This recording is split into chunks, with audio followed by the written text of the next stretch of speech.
자, 이번 시간 말씀 욥기 2장 1절에서 13절까지 말씀 보겠습니다. 욥기 2장 1절에서 13절까지입니다. 자, 우리 1장까지는요. 드디어 이제 욥의 고난이 시작이 되었습니다.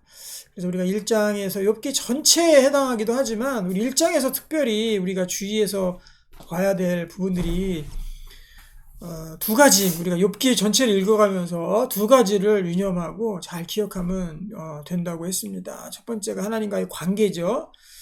욥기에서 사탄이 시험하는 그 주제는 다른 것이 아니라 네가 가지고 있는 모든 것들을 빼앗아 버리면 분명히 하나님 배신할 것이다 라는 거죠. 그래서 하나님과의 관계, 믿음 이런 것들이 거래를 통해서 어떤 이해관계를 통해서 우리가 존재하는 것이 아니라 하나님이 단지 우리를 낳아주셨기 때문에, 우리가 하나님의 피조물임을 고백하기 때문에, 하나님이 만드셨기 때문에, 그렇기 때문에 우리가 하나님 믿는 거다. 그리고 그 사랑이 하나님 아버지의 사랑이다 하기 때문에 우리가 하나님을 믿는 겁니다. 어떤 다른 것이 아니라. 그리고 두 번째는 시험 환난이 우리 가운데 왜 있습니까? 고전적인 질문입니다. 이 시대가 그럴 수밖에 없는 시대라는 거죠. 그것을 알기 위해서 예수님이 어떻게 십자가에 돌아가셨나, 왜 돌아가셨나, 그거를 물어보면 된다 그랬죠. 예수님도 십자가에서 죽을 만큼 심각한 상황인데 우리 삶에 고난이 없겠습니까? 너희가 환난을 당하나 내가 담대하라, 내가 이것들을 이겼다 하고 예수님이 너희가 환난을 당한다고 분명히 말씀하셨잖아요. 근데 환난 없는 삶을 우리가 기대한다는 것 자체가 잘못 알고 있는 거죠. 이 두 가지를 바탕으로 해서 욥기를 계속해서 읽어보면 우리가 하나님과의 믿음이 강화가 되고 또 하나님과 더 깊이 있는 믿음으로 나아가게 될 것입니다. 자, 욥기 2장 1절부터 보겠습니다. 자, 사탄이 이제 또 등장합니다. 또 하루는 하나님의 아들들이 와서 여호와 앞에 서고 사탄도 그들 가운데 와서 여호와 앞에 서니, 똑같이 이제 1장이랑 같은 내용이 반복이 되고 있어요. 한 번 더 모였어요. 하나님 안에서 회의를 하겠습니다. 여호와께서 사탄에게 이르시되 내가 어디서 왔느냐? 사탄이 여호와께 대답하여 이르되 땅을 두루 돌아 여기저기 다녀왔나이다. 이 말씀이 어떤 말씀하고 비슷합니까? 땅을 두루 돌아 보았다. 왜 사탄이 이렇게 두루 돌을까요? 지금은 돌까요? 안 돌까요? 네. 삼킬 자를, 네? 집어 삼킬 자를, 사탄이 우리 삼킬 자를 두루두루 찾으러 다닌다 그랬어요. 야고보서에 분명히. 지금도 이때뿐만 아니라, 이때는 특별한 시간을 생각하면 안 돼요. 지금 이 시대를 얘기하는 거예요. 지금도 여전히 마찬가지로 사탄이 그 삼킬 자를 두루두루 지금도 찾으러 다닌단 말이에요. 누구 하나 없을까 하고. 그래서 땅을 두루 돌아 여기저기 다녀왔나이다, 이렇게 하나님께 이제 얘기를 하지 않습니까? 삼킬 자를, 무너뜨릴 자, 하나님과의 믿음을 무너뜨릴 자를 이렇게 사탄이 지금도 찾으러 다닌다는 거죠. 그래서 사탄이 대표적인 인물로, 우리 성경에 대표하는 인물입니다. 성경에 나온 인물들은요, 우리를 다 대표하는 인물들이에요. 욥이라는 그 사람 자체가 의인으로서 고난이 있느냐 없느냐를 얘기하는 대표자로서 세워져 있는 겁니다. 그 대표자를 사탄이 찍은 거예요.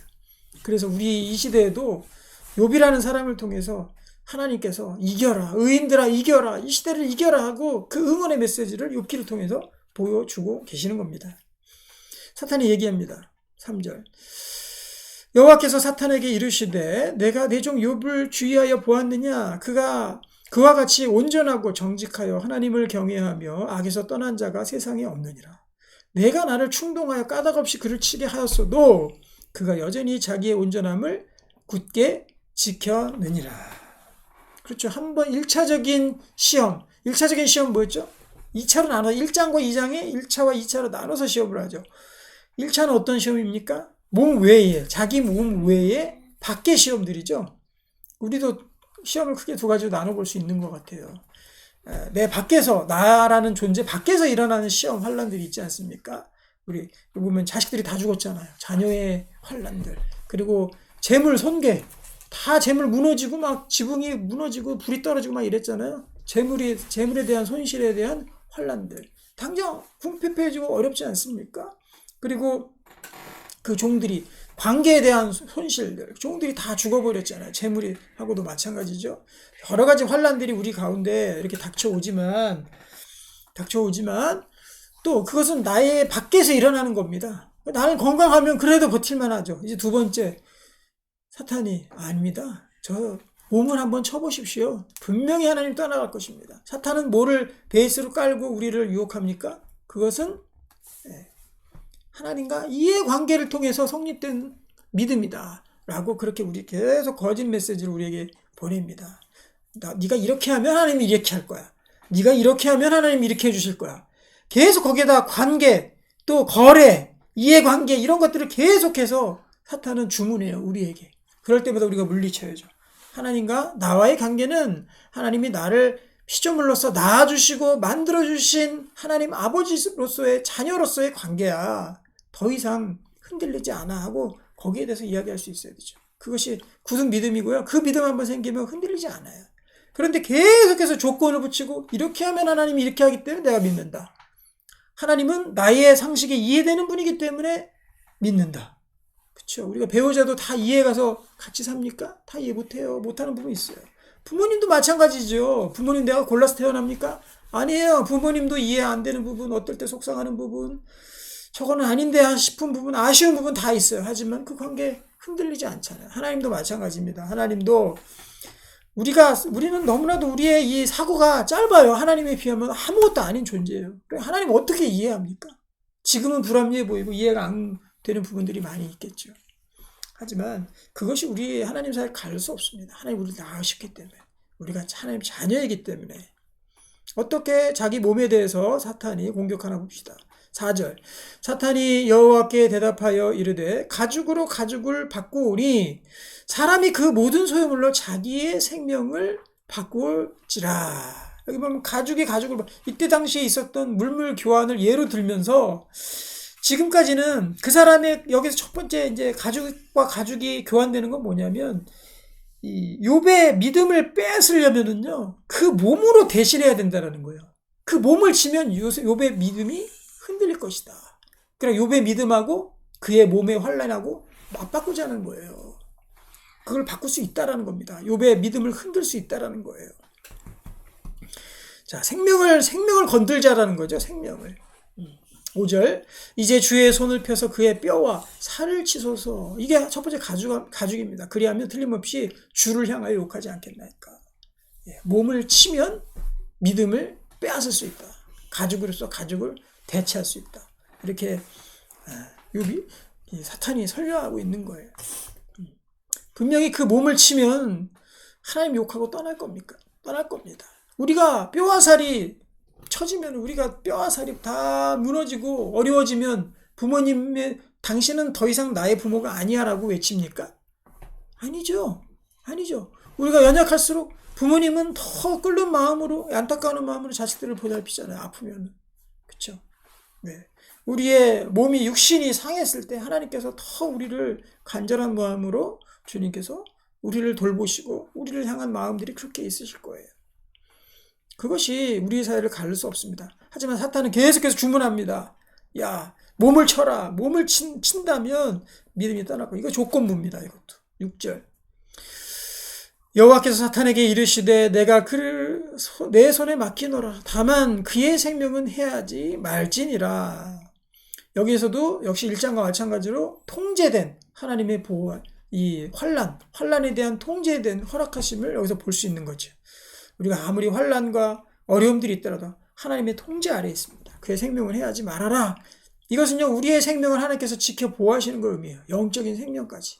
육적 생명은 죽죠. 하지만 하나님께서 우리의 영적 생명 붙들고 계시단 말이에요. 예배 드리는 자, 기도하는 자, 말씀하는 자, 이 모든 자들의 생명을 하나님께서 영생할 수 있도록 하는 그 생명을 하나님께서 다 붙들고 계시다라는 거죠. 이것이 바로 그 통제된 환난을 허락하는 것입니다. 자, 7절. 사탄이 이에 여호와 앞에서 물러가서 욥을 쳐서 그의 발바닥에서 정수리까지 종기가 나게 한지라. 모든 이 몸을 갖다가, 육신을 갖다가 상하게 하고 무너뜨리는 것입니다. 자, 욥의 반응을 보겠습니다. 욥이 제 가운데 앉아서 질그릇 조각을 가져다가 몸을 긁고 있더니, 이 가려움증이라는 거는요, 예전에 이제 왕도 못 고쳤어요. 지금도 못 고쳐요. 근본적인 이 가려움증들은요, 지금도 의학으로도 고치질 못해요. 왜 그걸 제가 아느냐? 제가 그렇거든요. 제가 봄만 돼서 여름, 가을이 되면 그때까지 그냥 이 가려움증에 시달리거든요. 아직도 그 낫지도 않아요. 그럼 내가 하나님 믿는 자녀로서 이렇게 사는데 왜 이렇게 40살 넘어서부터 시작인데 네. 왜 이렇게 가렵습니까? 그리고 저희 뭐 형님도 그래요. 지금 연세가 많이 드시니까 계속 간지러움 속에서 뭐 헤어나지 못합니다. 왜 그렇습니까? 그러면은 하나님이 살아계시는데 왜 내가 이렇게 가려움증에 이 긁는 것에 이 긁는 고통 알아요. 간지러워서 긁는 고통. 왜 이런 것에 내가 시달려야 됩니까? 하나님은 없는 것입니다. 이게 조건부 믿음이죠.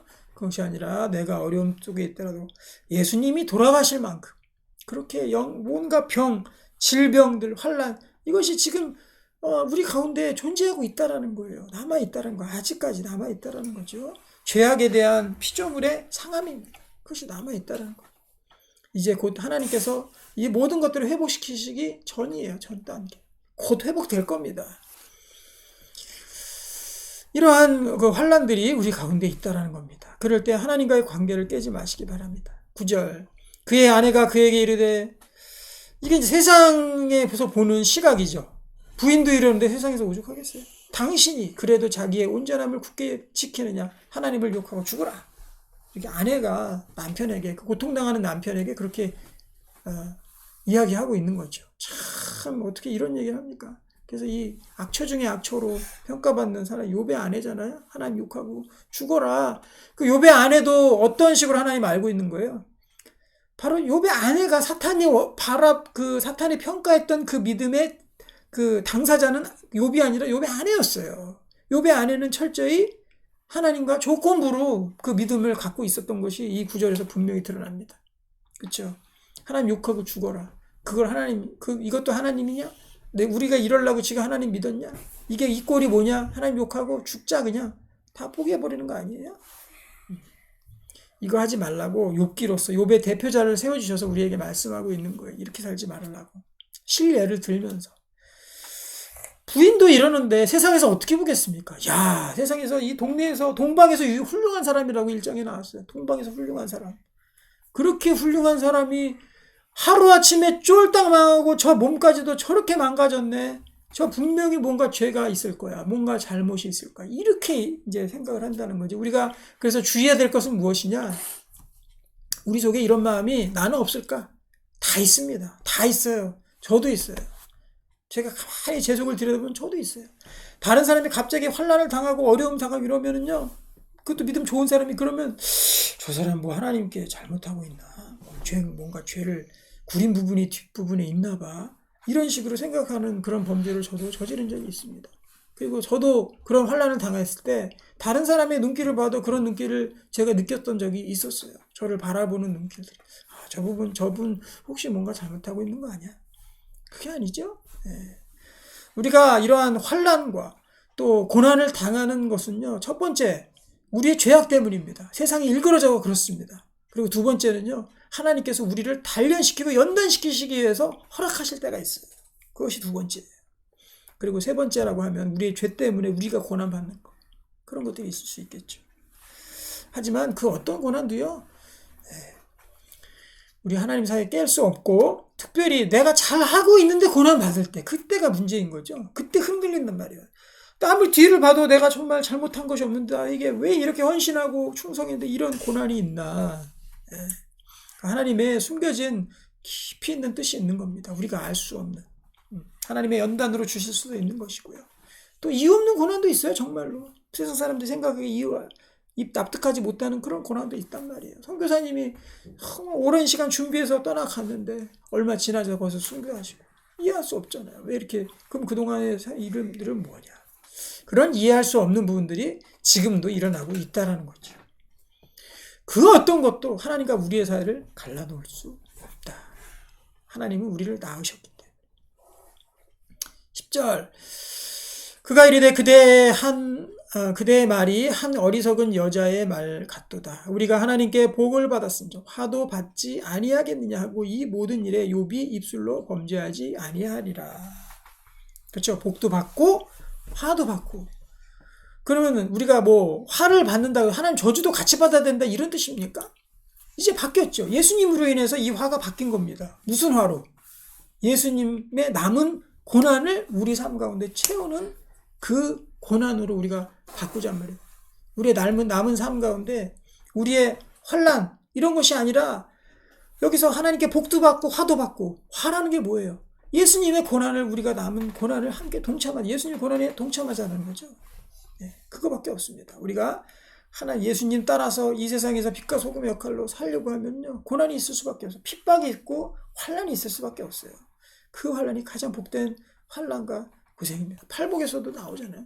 주의 이름을 위해서 고난을 받는 자, 천국을 주시고 보화를 주시고 정말 넘치도록 하나님께서 채워주실 것이다. 그러니까 우리가 어떻게 생각하면 됩니까? 이 땅에서 우리 사는 삶 가운데는 하나님께서 주시는 복 많이 받기 원합니다. 그리고 예수 그리스도 때문에, 그것 때문에, 예수 그리스도 이름 때문에, 사역 때문에 우리가 세상에서도 안 해도 되는 그런 고난도 우리가 함께 받읍시다. 하나님의 복도 받고 예수 그리스도의 고난도 받고, 이 두 가지가 우리 같이 있어야 될 줄로 믿습니다. 이것이 가장 귀하고 하나님 기뻐하시는 삶이 된다. 그리고 또 하나, 욥이 잘했던 거는 입술로 범죄하지 아니하니라. 이스라엘 백성들이 왜 그 광야 시대에 왜 다 멸망했습니까? 결국 하나 꼽자 그러면 그들도 조건부 신앙이었다. 그리고 또 하나, 입술로 범죄했기 때문에 그렇습니다. 그 결과, 환난이 있고 어려움이 있어요. 지금 광야라니까요. 그래서 풍족하지 않아요. 물이 없을 수도 있고요. 때로는 목이 마를 수도 있고요. 먹을 것이 없을 수도 있고요. 광야랑 똑같습니다. 이 시대 광야 시대예요. 우리 가나안 땅까지 들어가기 전까지는 광야 시대예요. 이 광야 시대에 부족이 생깁니다. 결핍이 생깁니다. 때로는 어려움들이 있습니다. 하지만 주님께서 이끌고 가시죠. 그럴 때 우리가 해야 될 것이 무엇이냐? 입술로 범죄하지 않는 거죠. 입술로 범죄한 욥의 부인, 하나님 욕하고 죽으라 이런 말까지 했으니 하나님 얼마나 욕했겠습니까? 이 부인이 하나님 욕했겠죠. 하나님 원망했겠죠. 하나님 불평했겠죠. 입술로 범죄하지 않기를 원합니다. 네. 우리 부모님께 우리가 입술로 범죄 안 하잖아요.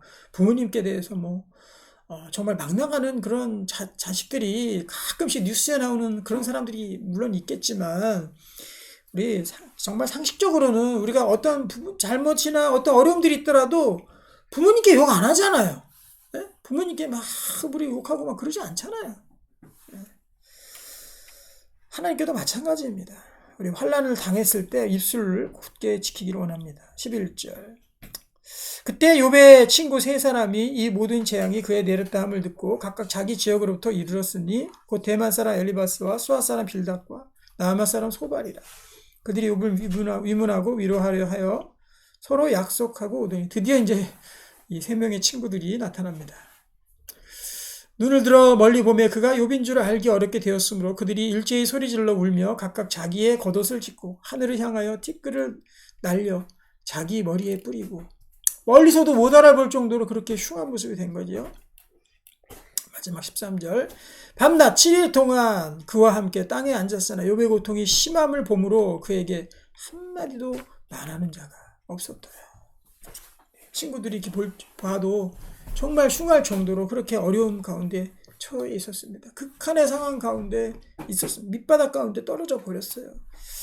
이제 3장부터 지루한 이 욥의 세 친구들의 이 논쟁 아닌 논쟁이 이제 벌어지게 되는데, 우리 거기서 통해서도 또 우리가 어떤 태도를 가져야 되는지도 우리가 배웠으면 좋겠습니다. 오늘 살펴본 것들 역시 마찬가지입니다. 우리의 관계, 하나님과의 관계, 조건부 신앙이 아니라 부모와 자녀로서의 신앙을 갖자.